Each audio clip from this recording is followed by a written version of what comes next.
যে মিসাইল দিয়ে ইরানের সুপ্রিম লিডার আয়াতোল্লাহ খোমেনিকে মারা হয়েছে, এবার কিন্তু সেই অত্যন্ত গোপন মিসাইলের নাম প্রকাশ করা হয়েছে।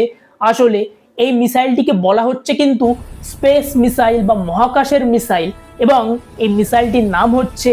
ব্লু স্প্যারো মিসাইল, এবং এটিকে বানিয়েছে ইসরায়েলের কোম্পানি রাফায়েল অ্যাডভান্স সিস্টেম। এই মিসাইলটি মূলত হচ্ছে কোয়াসি ব্যালিস্টিক মিসাইল বা বলতে পারেন এয়ার লঞ্চ ব্যালিস্টিক মিসাইল, কেননা এই মিসাইলটি প্রথমে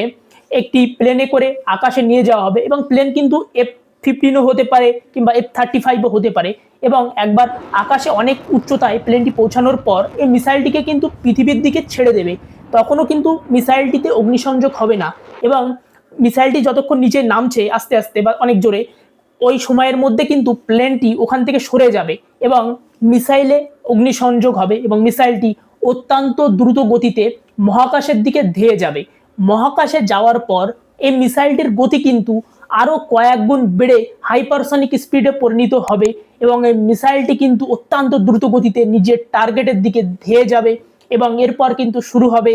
টার্মিনাল ফেজ বা রি এন্ট্রি ফেজ, যখন এই মিসাইলটি মহাকাশের থেকে নিজের টার্গেটের দিকে পুরো